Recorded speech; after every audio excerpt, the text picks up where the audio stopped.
saya hormati dan insya Allah dirahmati Allah Subhanahu wa Ta'ala. Saya diminta untuk menyampaikan materi yang sebenarnya agak ragu saya menyampaikannya karena saya kira di hadapan mahasiswa saja, ternyata ada senior-senior saya dan pemikir-pemikir di Muhammadiyah dan di kampus. Terutama ada Bunda Jamimar dan Pak Senara Siregar. Nah, untuk itu mohon izin kepada Bapak dan Ibu, juga kepada saudara-saudara sekalian. Tema kita, tema yang memang sekarang tengah berkecamuk di dalam konstelasi perdebatan-perdebatan tentang wacana kehidupan di kalangan kita sendiri, terutama di media sosial. Orang memperdebatkan apa yang dimaksudkan mereka sebagai satu kebenaran. Dan perdebatan-perdebatan itu telah memakan banyak korban sesungguhnya, yang akhirnya juga bisa disebut mendorong terjadinya krisis identitas pada individu-individu di dalam kehidupan kesehariannya. Ini disebabkan karena persoalan-persoalan yang berkembang dalam wacana yang saling berbenturan pada hari ini. Nah, saya ingin memulai dengan konteks ini, Bapak, Ibu, teman-teman sekalian, imawan imawati. Jadi sebenarnya dalam perspektif sejarah, manusia dengan kehidupannya itu senantiasa disibukkan oleh berbagai pertanyaan mendasar tentang dirinya. Bahkan kalau kita mau teruskan tentang Tuhannya, gitu ya. Pencarian kebenaran semacam itu usianya nyaris sama tuanya dengan usia semesta jagat raya ini.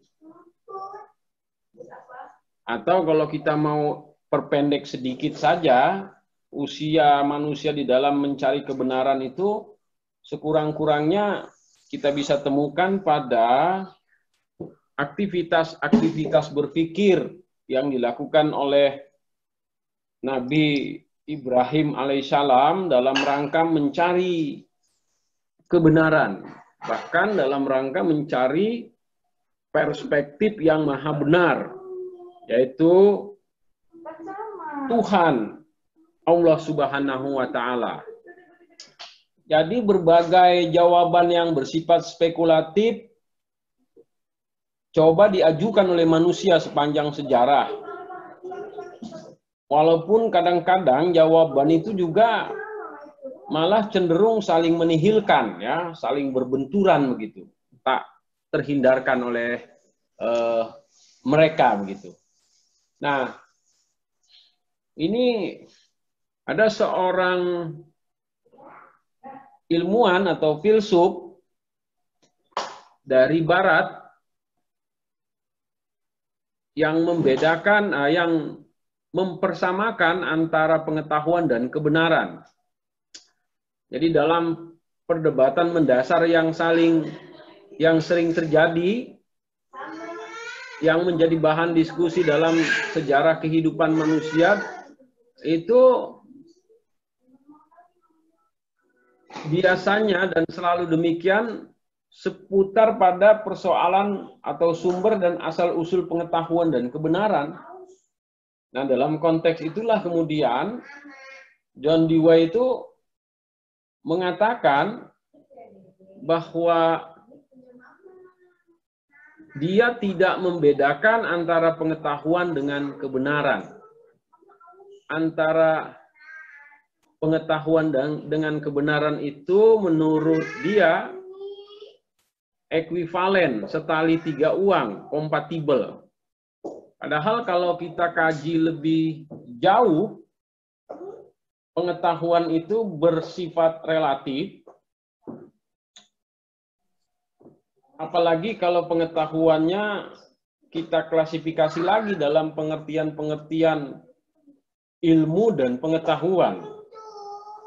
Nah, sementara kebenaran itu cenderung bersifat kekal begitu. Bersifat kekal dalam pengertian kebenaran itu lebih memiliki corak atau nuansa-nuansa yang bersifat transendental. Itulah mengapa dalam kehidupan dunia ini tidak banyak orang yang menemukan kebenaran. Nanti kita kaji lebih jauh dia. Tidak banyak orang yang menemukan kebenaran dalam kehidupan di dunia ini. Yang berlangsung adalah orang ditemukan oleh kebenaran gitu. Nah, jadi menemukan kebenaran dan ditemukan oleh kebenaran itu dua hal yang berbeda. Halo? Nah, berikutnya kita ingin lihat transformasi relasi intersubjektivitas. Dalam konteks kebenaran sebagaimana rumusan objektif yang disepakati oleh manusia, jadi Bapak, Ibu, Imawan, Imawati sekalian, dalam konteks kebenaran sering dimaknai sebagai kondisi-kondisi yang objektif gitu. Kondisi yang objektif itu lahir dan ada disebabkan karena pandangan-pandangan manusia yang subjektif. Maka kebenaran sebagai rumusan objektif tidak lain dan tidak bukan merupakan proses transformasi dalam relasi intersubjektivitas yang berlangsung antar manusia, antar individu dalam komunitas kehidupan gitu. Nah, itulah mengapa kebenaran itu dalam konteks ilmu pengetahuan itu bersifat relatif. Jadi dia dibatasi oleh ruang dan waktu. Sesuatu yang benar hari ini belum tentu benar di kemudian hari. Sesuatu yang salah hari ini bisa jadi benar di masa lalu. Sesuatu yang benar di sini belum tentu benar di sana. Maka orang hidup itu dalam konteks dunia objektif itu, dunia keilmuan itu harus memiliki apa yang disebut dengan ide-ide yang bersifat sense of relativity. Jadi ide-ide yang bersifat sense of relativity itulah yang akan bisa memberikan pemahaman dan pengertian serta pemaknaan kepada kita tentang kebenaran-kebenaran objektif yang dibatasi oleh konteks ruang dan waktu. Nah, ini teman-teman sekalian, Imawan Imawati yang perlu kita garis bawahi. Maka dalam konteks itu kebenaran objektif itu lebih bersandar pada kebenaran ilmu ketimbang kebenaran pengetahuan. Sedangkan kebenaran itu sendiri lebih bersandar pada dimensi-dimensi transendental yang bersifat abstrak dan seterusnya kira-kira. Kira-kira demikian. Itulah mengapa John Dewey itu mempersamakan antara kebenaran dengan pengetahuan. Padahal itu dimensi yang berbeda. Perbedaannya tadi seperti yang telah saya upayakan untuk diterjemahkan. Kebangkrutan nalar di era milenial. Nah, Imawan Imawati, beberapa aktor kehidupan modern telah membuat kehidupan di era milenial semakin mengarah pada kebangkrutan. Jadi dunia modern ini memang telah mendorong orang kepada pola kehidupan yang pragmatis dan hedonis, lalu tidak cukup pragmatis dan hedonis. Dunia modern ini karena mendorong orang pada kehidupan pragmatis tadi, orang kemudian cenderung menjadi malas berpikirnya. Mereka melumpuhkan nalar dan etik kemanusiaannya sendiri. Manusia mengalami belenggu dan kejumutan etika serta kelumpuhan nalar sosialnya itu. Jadi nalar sosial manusia modern itu memang cenderung mengalami kelumpuhan. Walaupun kalau distimulasi atau diprovokasi oleh peristiwa-peristiwa yang sejenis musibah yang memakan korban dalam skala yang besar itu, kemudian kejumutan nalar sosialnya itu mengalami koreksi. Muncul solidaritas yang bersifat dadakan, yang kadang-kadang kalau saya amati sebenarnya lahir dari alam bawah sadarnya, bukan dari alam sadarnya begitu. Karena kalau alam sadarnya, kebanyakan mereka tidak merespon realitas itu dengan kesadaran dengan memadai. Adalah pola pragmatis yang berkembang sejak lebih dari 3 dasawarsa terakhir ini yang menyebabkan situasi sebagaimana yang saya gambarkan itu berlangsung.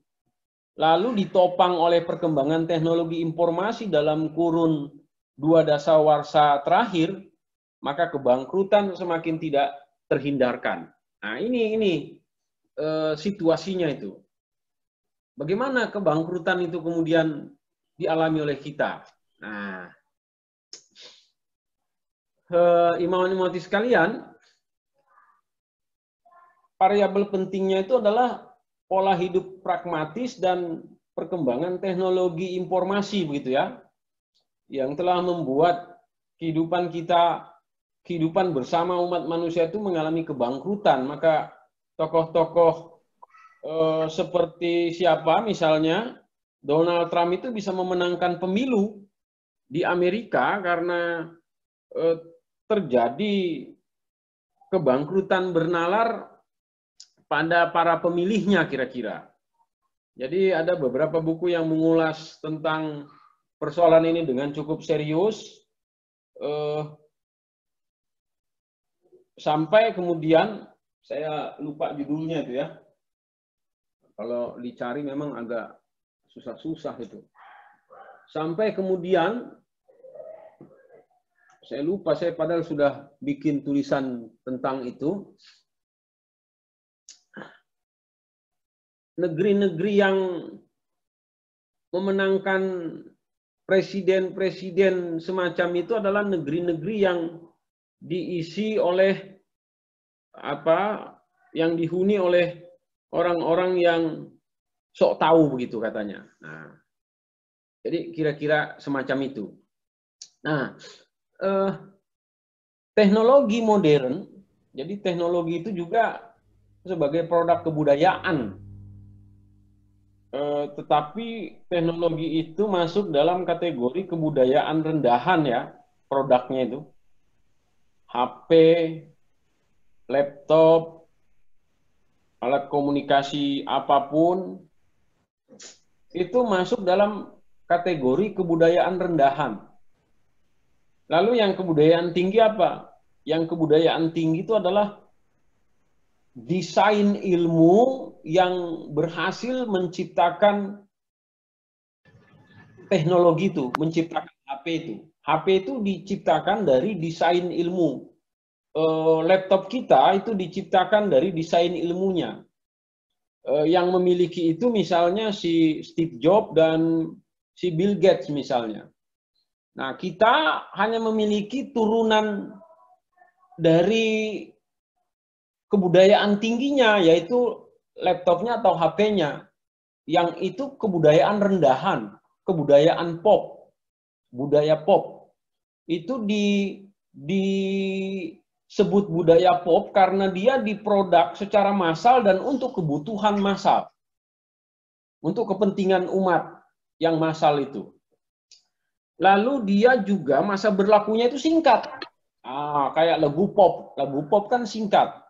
Maka teknologi itu sesuatu yang bersifat singkat saja usianya. HP, kita beli HP katakanlah Samsung S20, itu nanti 3 bulan kemudian itu lahir S21-nya. Itu menandakan produk itu adalah produk kebudayaan rendahan atau budaya pop. Teknologi modern telah menguasai manusia. Ia tampaknya netral ya. Jadi teknologi itu sepertinya netral. Dalam kategori-kategori positivistik dia bebas nilai begitu.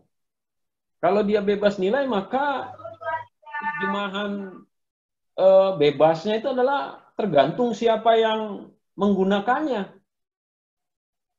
Kalau yang menggunakannya Buya Irwan Badila ya bisa jadi dia bermanfaat. Tapi kalau yang menggunakannya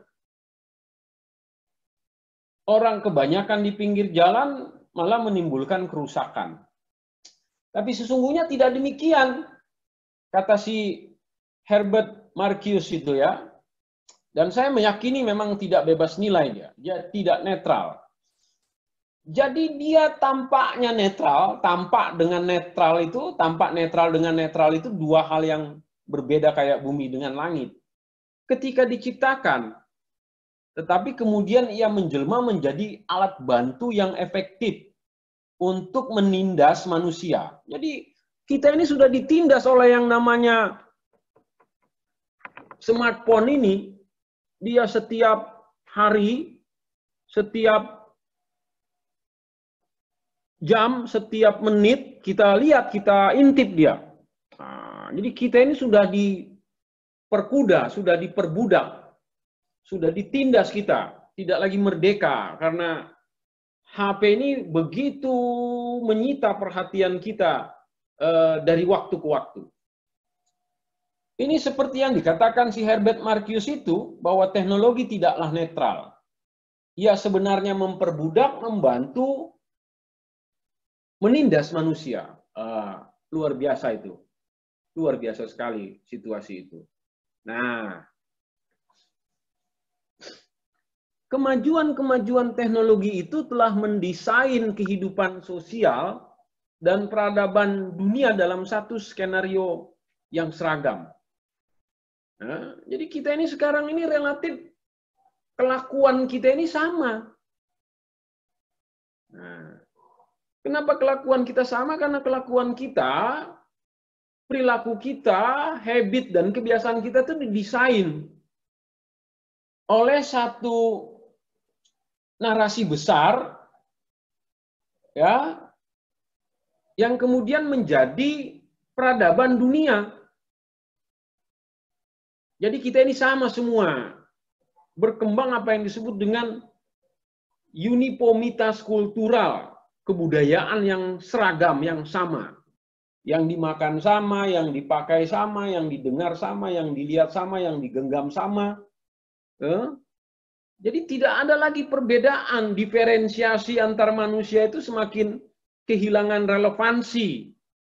Padahal sesungguhnya manusia itu adalah makhluk yang berbeda, makhluk yang unik antar satu dengan yang lainnya. Itulah mengapa manusia itu disebut sebagai zoon politikon, makhluk monodualisme. Dua yang menyatu, satu yang mendua. Tapi itu dalam konteks peradaban yang tunggal itu seolah-olah tidak berlaku. Sehingga realitas itu memunculkan apa yang disebut dengan dominasi struktural budaya dengan kesadaran palsu. Wah, kita ini kan hidup kan didominasi oleh kebudayaan yang sama. Lalu kebudayaan yang sama itu kita kunyah, kita pakai, kita gunakan, kita terapkan dalam kehidupan sehari-hari kita dengan kesadaran yang semu. Kalau saya kuliti lebih jauh, imawan-imawati sekalian, kok semu? Iya. Wong kita pakai HP aja kita nggak sadar kok bahwa sebenarnya kita nyetor uang itu ke pemilik-pemilik korporasi global itu dengan sedemikian tekunnya. Sehingga korporasi global itu makin kaya dan sementara kita itu begini-begini saja hidupnya. Lalu HP dengan kuota yang kita beli itu kita tidak gunakan untuk hal-hal yang memberikan manfaat dan kemaslahatan. Alih-alih dia memberikan manfaat dan kemaslahatan malah mendorong kehancuran pada perilaku beradab manusia yang katanya modern. Itu yang berlangsung, imawan-imawati sekalian ya. Dan melahirkan dunia yang berdimensi tunggal. Jadi dunia ini ya sudahlah, satu aja, mau Amerika mau Cina ya isinya itu-itu juga. Makanya saya nggak terlalu percaya dengan yang namanya komunis. Bangkit lagi, wong isinya itu kapitalis kok. Karena komunis itu sudah cuma sekedar kedok saja buat Cina untuk mengkangkangi kekuasaan politik yang dominan dan otoritarian itu di negaranya begitu.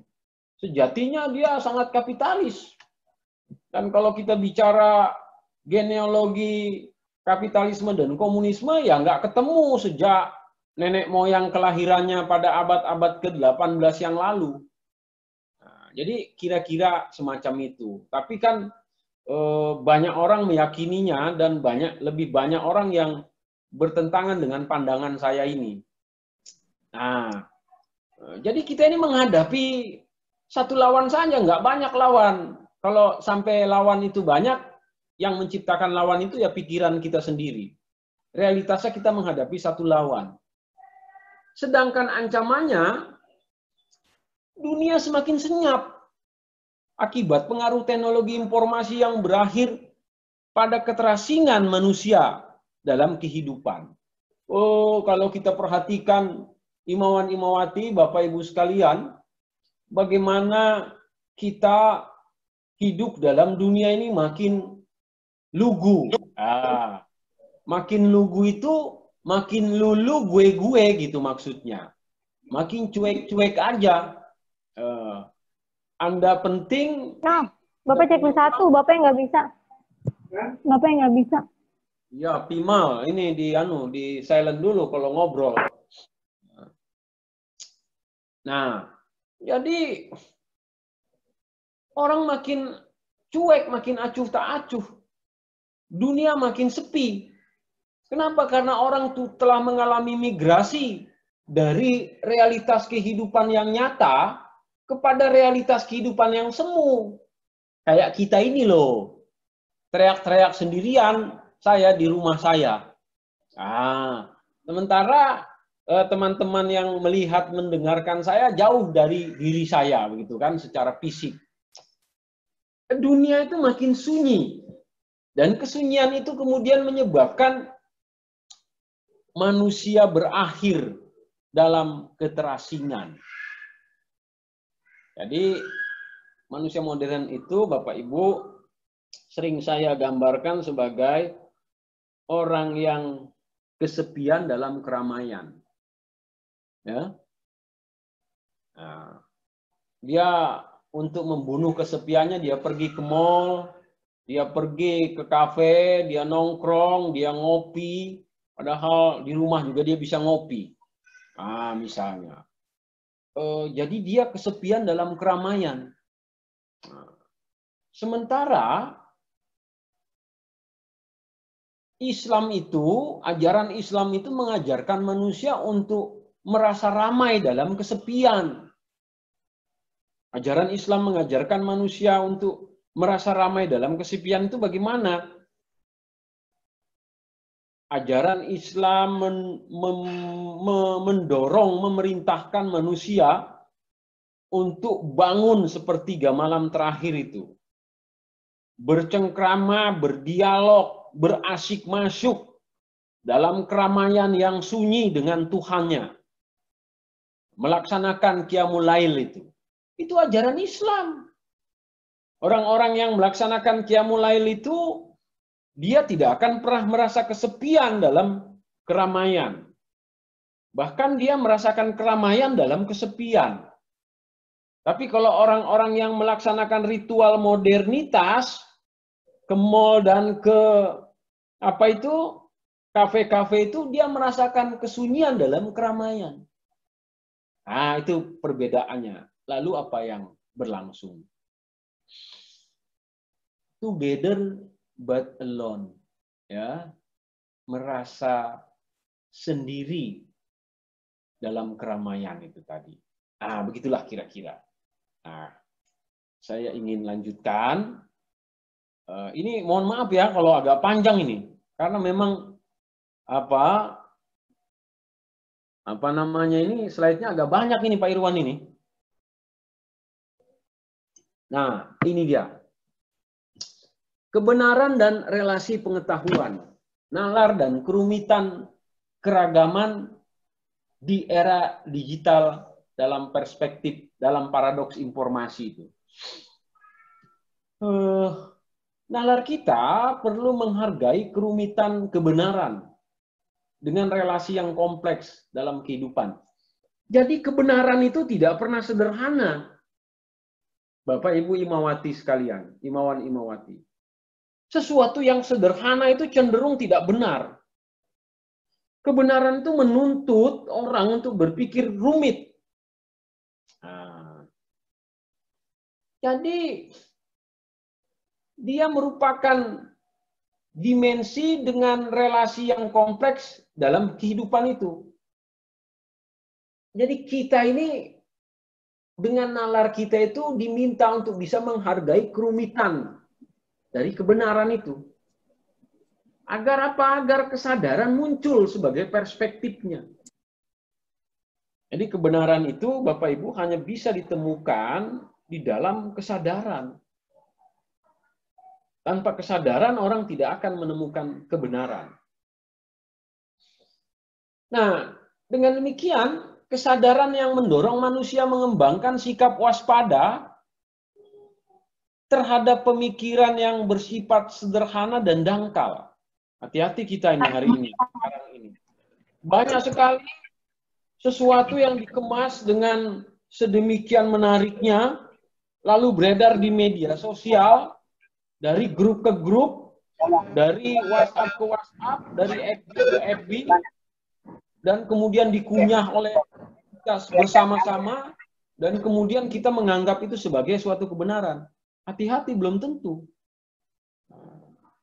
Karena kadang-kadang argumen-argumennya itu sangat sederhana dan dangkal. Sesuatu yang tidak benar kemudian, nggak tahu asal-usulnya siapa yang bikin, kemudian dinyatakan sebagai kebenaran.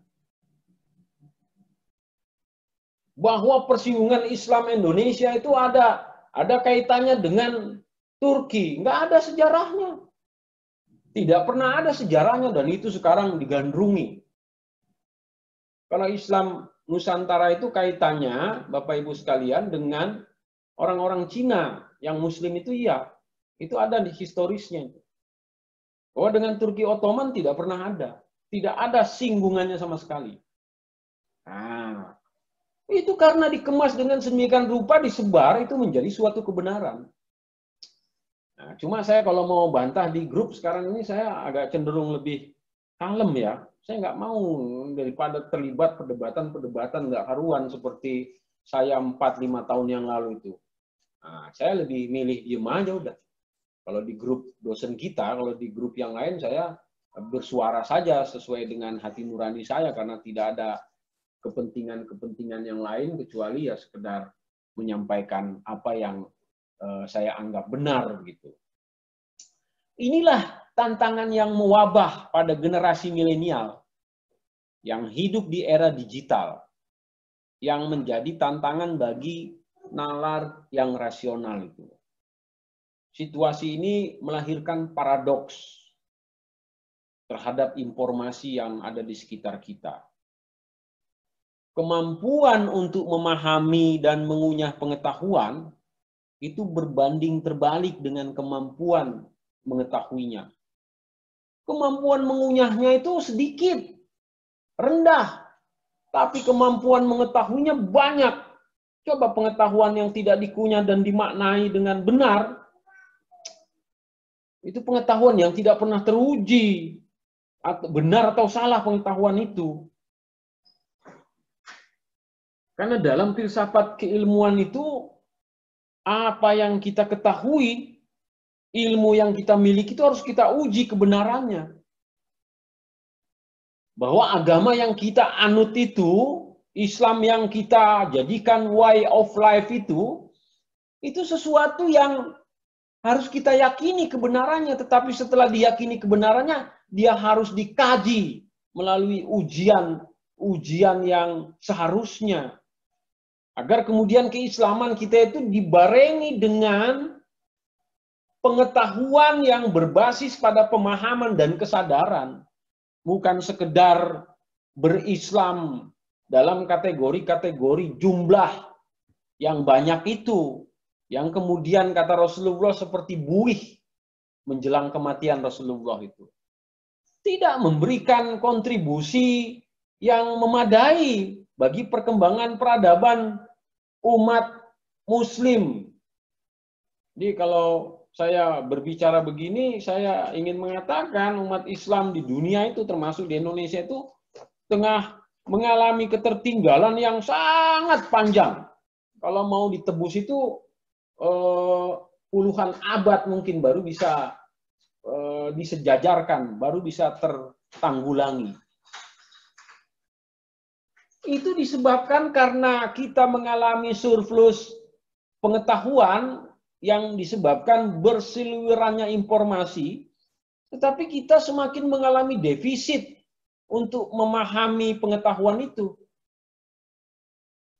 Jadi pengetahuannya bertambah, mengalami surplus, tapi pemahaman terhadap pengetahuan itu mengalami defisit.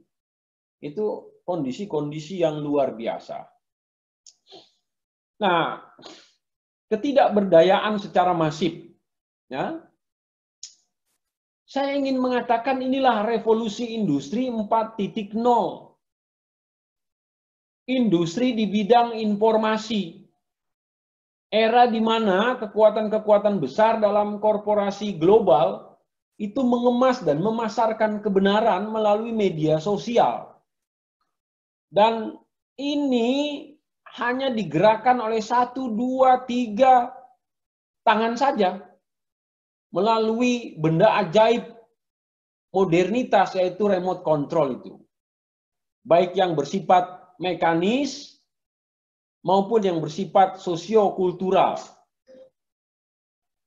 Jadi sekarang ini Bapak Ibu, kebudayaan itu ditekan saja oleh satu orang, lalu dunia ini kemudian mengalami proses perubahan begitu loh.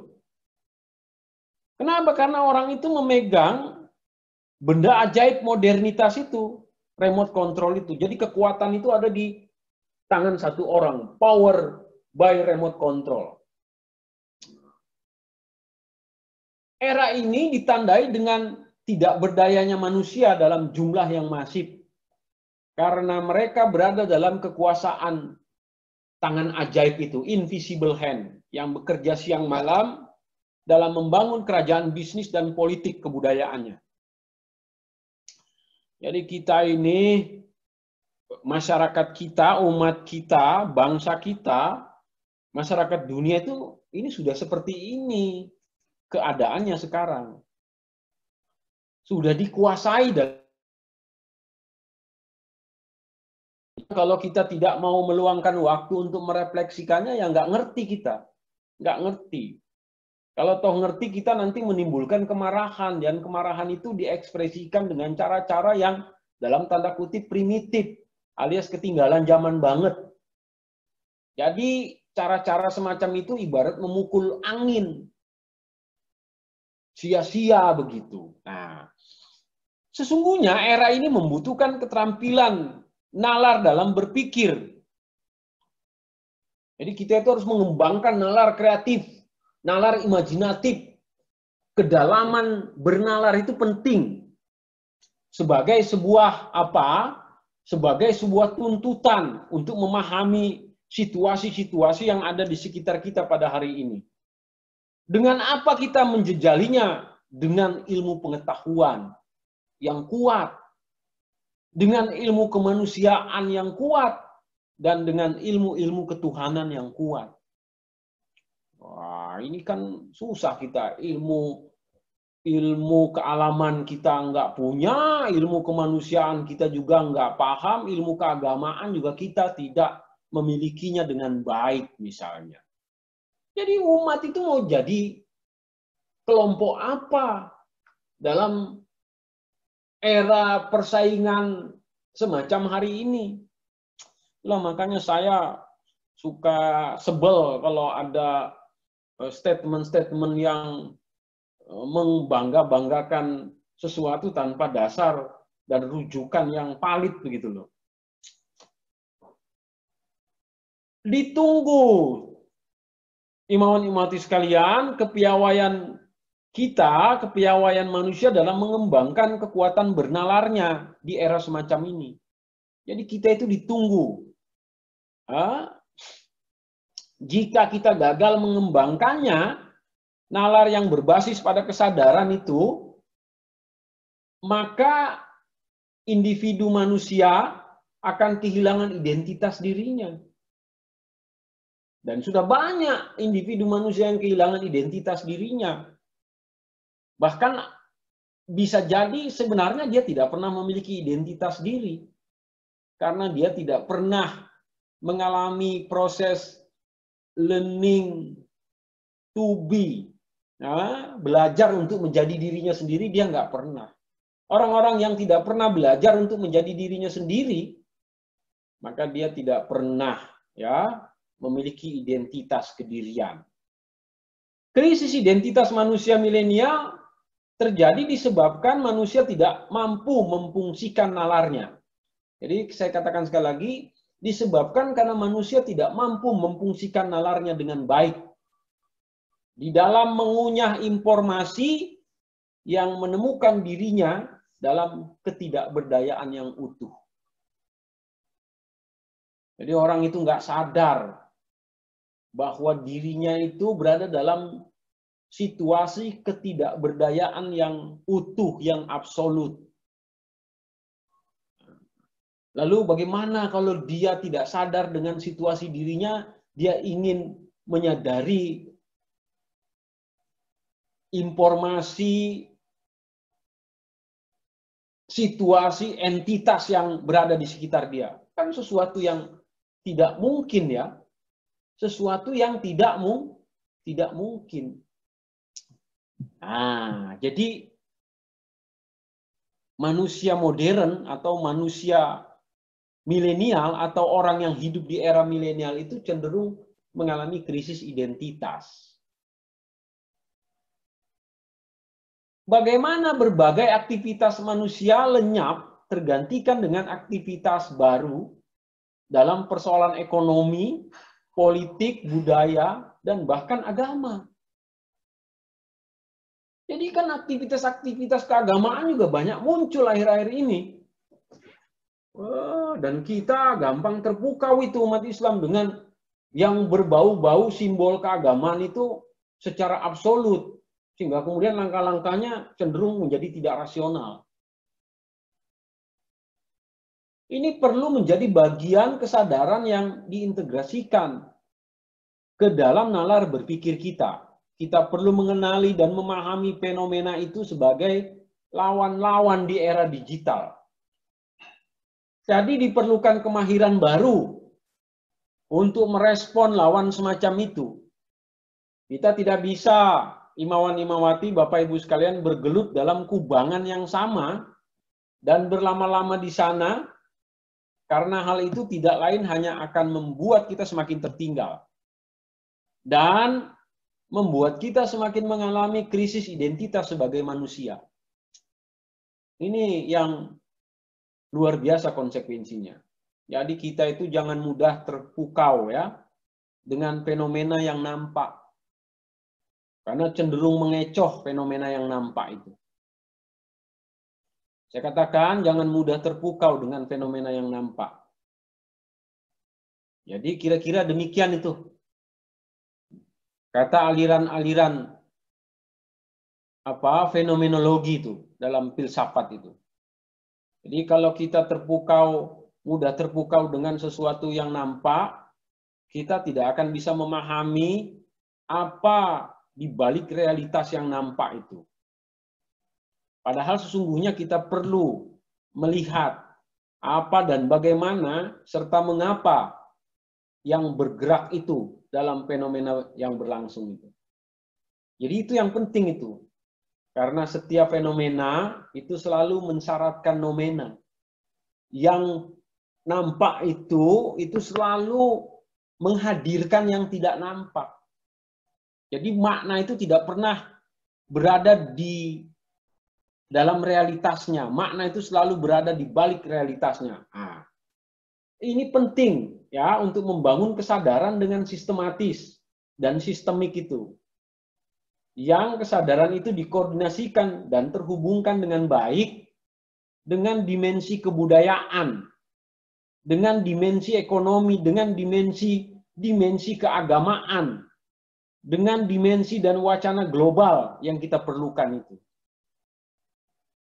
Jadi agama kita itu harus menjadi instrumen yang penting untuk mengantarkan kita menjadi manusia-manusia yang menerjemahkan ide-ide Islam rahmatan lil alamin itu. Wa ma arsalnaka illa rahmatan lil alamin itu. Itu penting sekali. Kalau enggak ya enggak ada gunanya. Allah menciptakan umat muslim itu yang dimaksudkan Allah sebagai khalifah yang bisa menerjemahkan gagasan-gagasan rahmatan lil alamin itu. Nah ini. Lalu kemudian, saudara-saudara sekalian, Imawan-Imawati, itu semata-mata agar kita memiliki basis, ya, memiliki basis pijakan kesadaran dalam dunia kekinian yang lengkap. Karena kalau kita tidak memiliki basis kesadaran dalam konteks dunia kekinian yang lengkap, ya kita siap-siap sajalah menjadi pemain-pemain pinggiran atau bahkan tidak memiliki tempat sama sekali. Memiliki spirit Islam yang didasarkan pada nilai yang transenden dan nilai propan keduniawian itu penting ya untuk menopang diri kita dan eksistensi kedirian kita dalam arus zaman yang cepat berubah ini. Jadi itu penting sekali. Nah, krisis identitas personal semacam itu terutama dalam berbagai peristiwa yang kita amati itu kan dia terekspresikan dalam kata-kata, dalam ucapan, dalam tindakan yang cenderung melampaui batas. Jadi kalau hal-hal semacam itu kemudian berlangsung terus-menerus ya akhirnya ya begitulah kita. Kebebasan dan kemampuan berkata-kata yang tidak dibarengi dengan sikap berhati-hati dan mawas diri ini telah menimbulkan berbagai masalah dalam kehidupan bersama. Coba kita perhatikan, sebenarnya dunia Indonesia itu lebih disebabkan karena problem yang sesungguhnya menjadi demikian, atau lebih disebabkan karena suara-suara yang hiruk-pikuk saling bersaut-sautan dan saling memantul dalam dunia maya.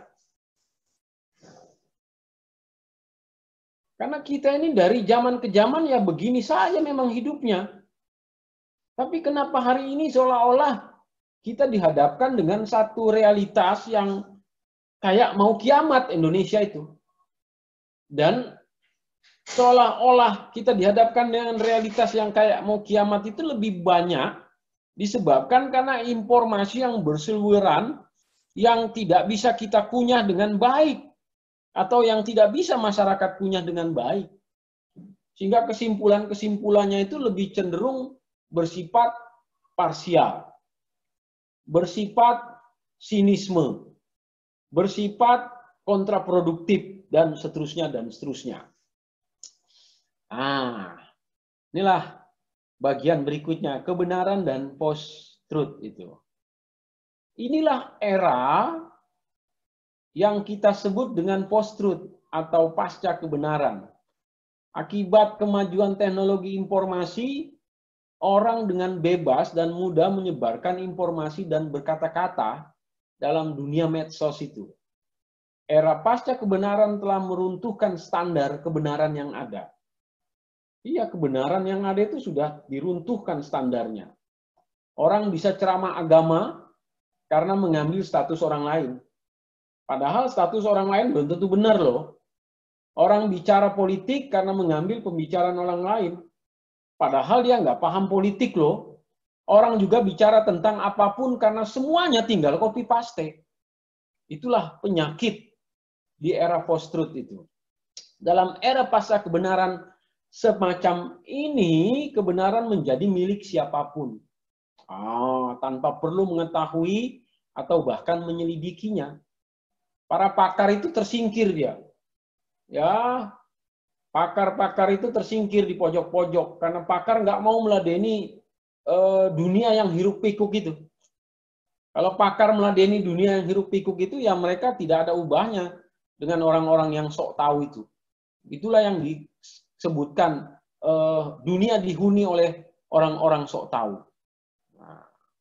Jadi era informasi di era digital ini, dunia lebih banyak dihuni oleh orang-orang yang sok tahu.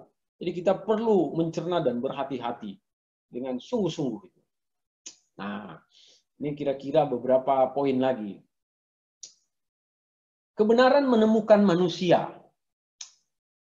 Maka, saudara-saudara sekalian, imawan imawati, era pasca kebenaran adalah sesuatu yang cair, yang bergerak cepat dengan liar dan sulit kita kendalikan. Karena manusia sudah memasuki batas kebenaran dengan sedemikian masifnya. Kebenaran sudah diintervensi oleh manusia dalam jumlah yang tidak terhingga. Setiap individu sesungguhnya merobek kebenaran itu. Maka kehidupan itu semakin sinis. Alih-alih kebenaran diperoleh mereka menghancurkan kebenaran. Jadi, benarlah apa yang dikatakan oleh Hans-Jost Gadamer itu. Ini Hans-Jost Gadamer ini seorang filsuf hermeneutik ya. Dia mengatakan bahwa kebanyakan manusia itu tidak pernah berjumpa dengan kebenaran. Jika hidupnya baik, jangan bangga dulu. Karena jangan-jangan kebenaran yang sesungguhnya menemukan dirinya. Maka dalam konteks ini, imawan-imawati sekalian, sungguh sangat beruntung manusia semacam itu. Karena kemurahan Allah Subhanahu wa Ta'ala, ia telah dipertemukan dengan kebenaran gitu loh. Ya. Jadi orang itu tidak menemukan kebenaran, tapi kebanyakan ditemukan oleh kebenaran. Jadi kalau hidupnya benar, hidupnya kelihatannya baik-baik saja, yang menemukan dirinya itu kebenaran, bukan dirinya yang menemukan kebenaran. Maka orang semacam itu harusnya bersyukur kepada Allah, bahwa Allah menyayangi dia dan memelihara dirinya. Nah, jadi kira-kira semacam itu. Maka kebenaran itu barang mewah. kebenaran itu sesuatu yang mewah, yang hanya didapat oleh orang-orang yang berpikir, yang berupaya untuk mencari hikmah. Sebagaimana Allah mengatakan dalam Al-Baqarah ayat 269 itu. A'udzubillahi minasyaitonirrajim. Bismillahirrahmanirrahim. Yu'til hikmata may yasha wa may yu'tal hikmata faqad fazal utiya. Faqad fazal utiya khairan katsira wa ma yazakkaru illa ulul albab. Allah akan menganugerahkan hikmah atau kebenaran kepada siapa saja yang dikehendakinya. Barang siapa yang diberikan hikmah, dia sesungguhnya telah dianugerahi karunia yang banyak. Dan hanya orang-orang yang berakal yang dapat mengambil pelajaran atau hikmah itu. Nah, semua orang itu lahir ke muka bumi diberikan akal oleh Allah. Orang-orang yang berakal yang dimaksudkan Allah itu adalah orang-orang yang mau memfungsikan nalarnya dengan sebaik-baiknya itu. Baru dia bisa menemukan kebenaran. Itulah mengapa kebenaran itu bukan barang murahan. Yang bisa ditemukan di emper-emper di pinggir jalan itu. Dia sesuatu yang mewah. Yang hanya mendekat kepada orang-orang yang mau memfungsikan nalar berpikir kritisnya itu. Saya kira demikian bagian pentingnya itu. Nah, 2 slide terakhir ini tinggal penutup aja nih. Nanti bisa dibaca oleh teman-teman ya. Terima kasih. Nasrun minallah wa fadlun qarib wa basyiril mu'minin. Wassalamu